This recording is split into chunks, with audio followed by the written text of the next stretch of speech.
5 penyebab kalah dari Yordania. Indra Syafri janji timnas U20 Indonesia bakal tampil beda saat jumpa Suriah. Timnas Indonesia U20 harus menelan pil pahit di laga pembuka U20 Challenge Series 2025. Berlaga di Stadion Delta Sidoarjo, skuad Garuda Nusantara kalah dengan skor 0-1.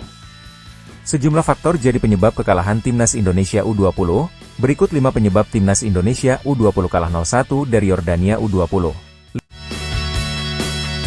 5. Kurang konsentrasi hingga kebobolan cepat.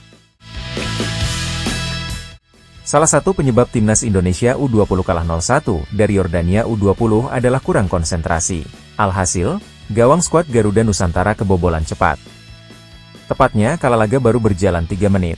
Gawang timnas Indonesia U20 sudah dibobol Ibrahim Muhammad Abdallah Sabra. Hal ini menunjukkan bahwa sektor lini pertahanan tim masih lengah di awal laga. 4. Gagal maksimalkan keunggulan jumlah pemain. Timnas Indonesia U20 juga gagal maksimalkan keunggulan jumlah pemain. Diketahui, Yordania U20 harus main dengan 10 orang saja sejak babak pertama. Pasalnya, pada menit ke-19, kiper Yordania U20, Salame Ali Salame Salman, di kartu merah wasit. Gawang mereka pun akhirnya dikawal Abdullah Al-Syakran. Sayangnya, Yordania U20 tetap bisa tampil tangguh, meski kalah jumlah pemain. 3. Gagal manfaatkan peluang. Timnas Indonesia U20 juga gagal manfaatkan peluang.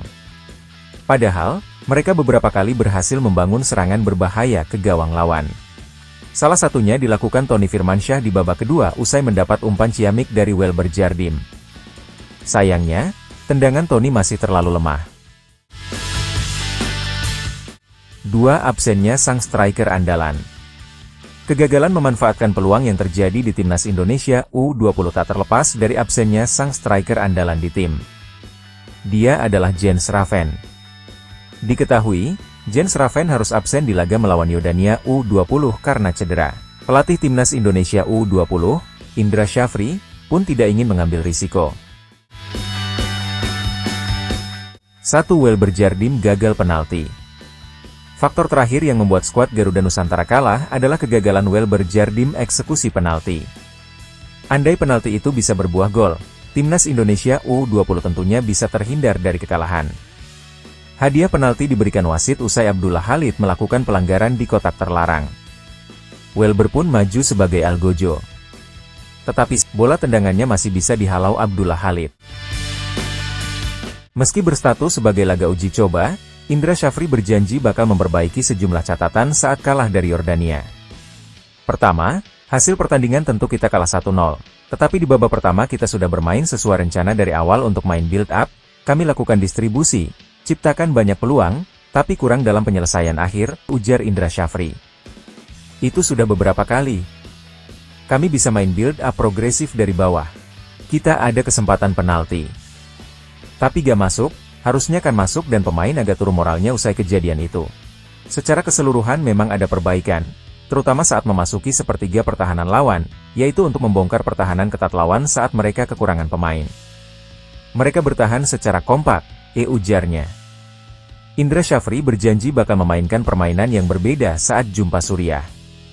Kita akan coba permainan yang berbeda saat lawan Suriah, ujar Indra Syafri. Dan beberapa pemain lainnya belum bisa tampil seperti Alvarezi, Mufli, Raven akan kita coba untuk komposisi baru, ujarnya. Meski begitu, Jens Raven masih diragukan untuk tampil. Sebenarnya, Jens hampir 99% sudah oke. Tapi karena patuh komitmen dokter untuk 2 minggu. Jadi akan kita patuh dan mungkin kami akan mencoba Jens secara perlahan di pertandingan lawan Suriah. Tapi berdasarkan diskusi tadi, harus istirahat dulu, ujarnya.